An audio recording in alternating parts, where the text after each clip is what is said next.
नमस्कार, मैं पंकज प्रसून।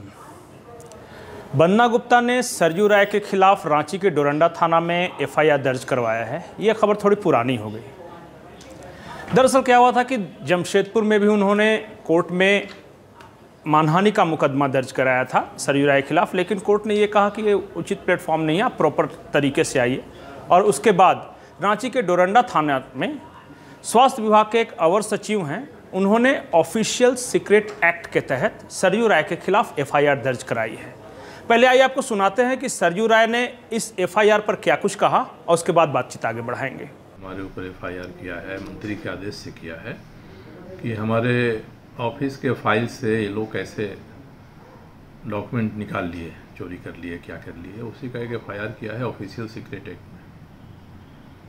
तो मैं तो खुश हूँ कि उन्होंने मेरे लिए एक निमंत्रण भेज दिया है।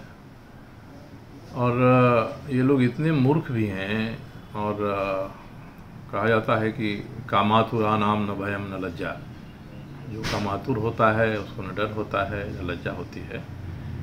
तो जिस फाइल में आपके भ्रष्टाचार के सबूत हैं वो कहीं बाहर आ जाता है, या जो फाइल सूचना के अधिकार अधिनियम के तहत आती है कि उसको कोई भी 10 रुपया दे के निकाल ले सकता है, तो ऑफिशियल सीक्रेट नहीं होता है। ऑफिशियल सीक्रेट के लिए सरकार तय करती है कि हमारा ये डॉक्यूमेंट ऑफिशियल सीक्रेट है। कोई नक्सल अभियान हो रहा है, उसका पेपर ऑफिशियल सीक्रेट है।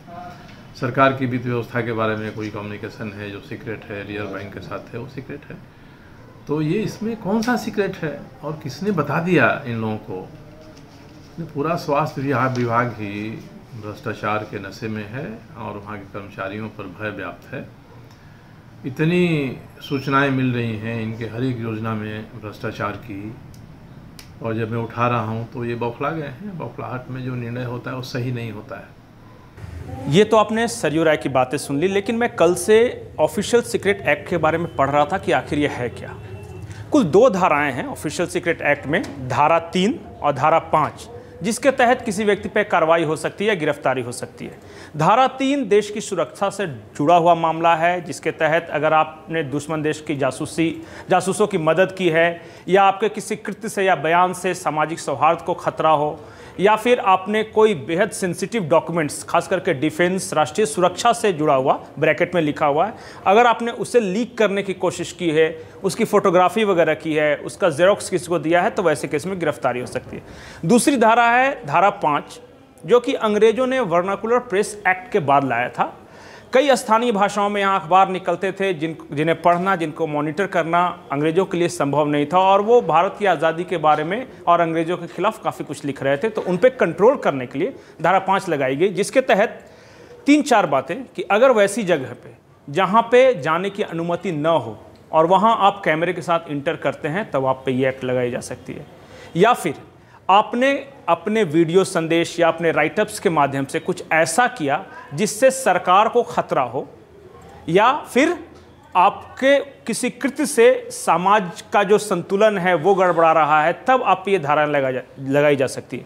जो सरयू राय के खिलाफ जो एफआईआर हुई है उसमें धारा 5 का उल्लेख किया गया है।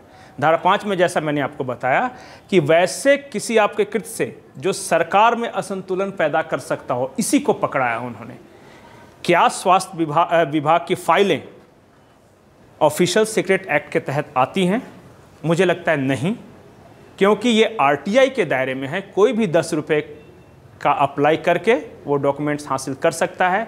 सरयू राय ने वो डॉक्यूमेंट्स हासिल आरटीआई के माध्यम से नहीं किए हैं, लेकिन हो सकता है कि झारखंड के किसी व्यक्ति ने किए होंगे, कोई बाहर के व्यक्ति ने किए होंगे, कहाँ से उन्हें मिला। लेकिन इतना तय है कि इस मामले में जो बन्ना गुप्ता का केस है वो फिलहाल तो कमजोर ही दिख रहा है। समाचार प्लस, खबर वही जो हमने कही।